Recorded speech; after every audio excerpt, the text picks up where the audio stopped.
Assalamualaikum warahmatullahi wabarakatuh. Halo teman-teman. Perkenalkan, nama saya Aufa Melania Fikriah dari Prodi Pendidikan Fisika semester 3 Universitas Sains Al-Quran Jawa Tengah di Wonosobo. Pada kesempatan kali ini saya akan sedikit membahas tentang dinamika benda tegar. Apakah ada yang sudah tahu apa itu dinamika benda tegar? Yuk sama-sama kita simak penjelasannya.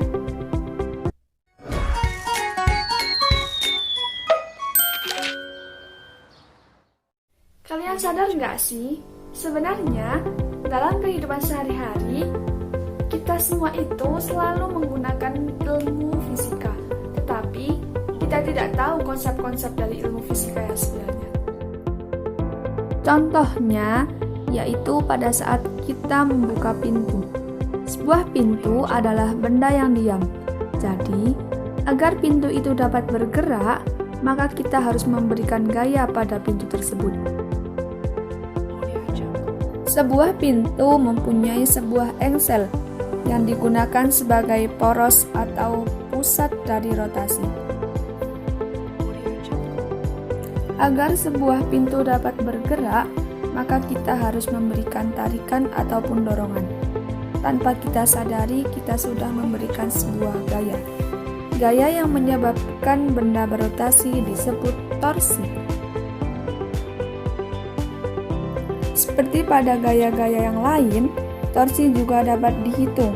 Contohnya, saat kita ingin membuka pintu dan kita mendorongnya terlalu kuat, maka pintu tersebut akan cepat terbuka dan juga gaya torsinya juga akan semakin besar. Kecepatan kita dalam mendorong pintu tersebut termasuk salah satu pengaruh dari besarnya torsi.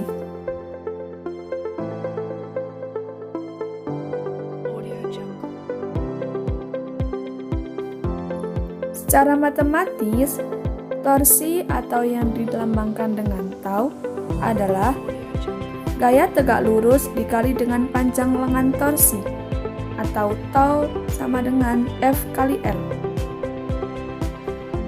Jadi, apabila gaya yang diberikan itu miring-miring, maka kita harus mencari gaya yang tegak lurus dengan lengannya. Kita dapat menggunakan trigonometri. Caranya, kita dapat mengalihkan gaya yang diberikan atau F dengan sudut yang terbentuk, contohnya theta. Jadi, saat kita mencari gaya di sumbu Y, rumusnya adalah F sin theta, sedangkan di sumbu X, F cos theta. Seperti pada gaya-gaya yang lain, torsi ini juga mempunyai arah. Bedanya, torsi hanya mempunyai dua arah, searah dan berlawanan arah jarum jam. Cara bedainya yaitu dengan cara memberi tanda. Apabila diberi tanda positif, berarti torsi ini berlawanan arah jam. Tetapi jika diberi tanda negatif, berarti torsi ini searah dengan jarum jam.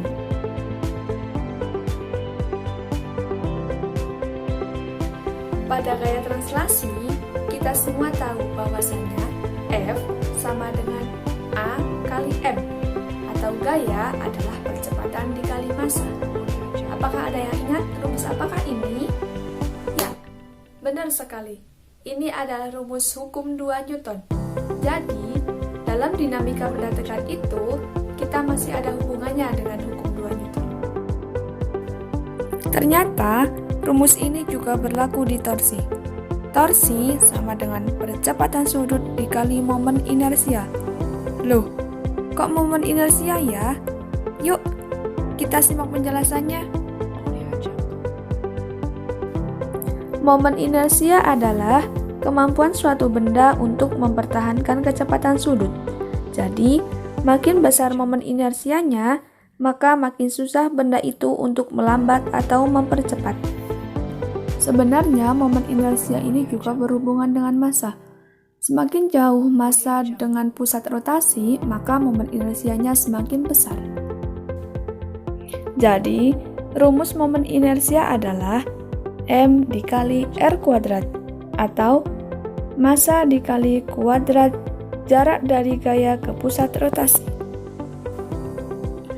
Saya punya alat percobaan nih, yang terdiri dari bidang miring, kelereng, dan juga cincin. Menurut kalian, manakah yang akan sampai ke bawah terlebih dahulu? Apakah kelereng atau cincinnya? Yuk, kita simak penjelasannya. Torsi itu sama dengan gerak translasi, karena sama-sama menghasilkan sebuah usaha. Usaha dapat menghasilkan sebuah sistem, contohnya yaitu sistem energi kinetik. Apakah ada yang tahu apa itu energi kinetik? Energi kinetik adalah energi dari gerak suatu benda. Suatu benda yang tidak mengalami rotasi, maka energi kinetiknya itu berasal dari gerak translasi. Tetapi, jika benda itu mengalami sebuah rotasi, maka sebagian energi kinetiknya berasal dari gerak rotasi tersebut. Jadi, rumus energi kinetik untuk gerak translasi adalah setengah mv². Sedangkan, rumus energi kinetik untuk gerak rotasi adalah setengah momen inersia dikali kuadrat kecepatan sudut. Kita kembali ke percobaan yang tadi. Cincin dan kelereng itu kan sama-sama bulat. Jadi, pastinya sama-sama menghasilkan energi kinetik yang bersumber dari gerak rotasi dari kelereng dan juga cincin ini. Tetapi, apakah energi kinetik dari kelereng dan cincin itu sama? Dan apakah mereka akan sampai ke ujung secara bersamaan? Yuk, kita simak videonya.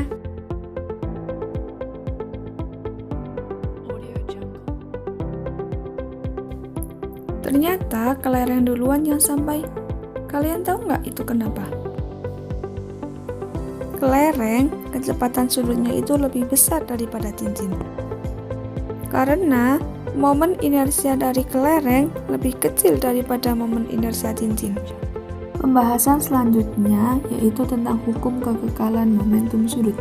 Contohnya, saat kita membenturkan cincin dan kelereng, maka momentum sistemnya akan terjaga.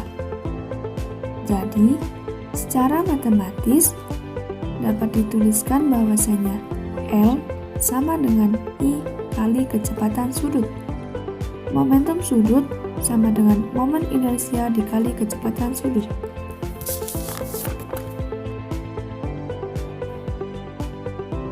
Kita dapat mengilustrasikannya dengan penari es. Pada saat penari es berputar dengan tangannya dilipat, maka momen inersianya akan kecil, dan apabila momen inersianya kecil, maka putarannya pun menjadi cepat. Sebaliknya, jika penari es tersebut berputar dengan tangan direntangkan, maka momen inersianya pun akan besar, dan putaran yang dilakukan oleh penari es tersebut juga akan lambat.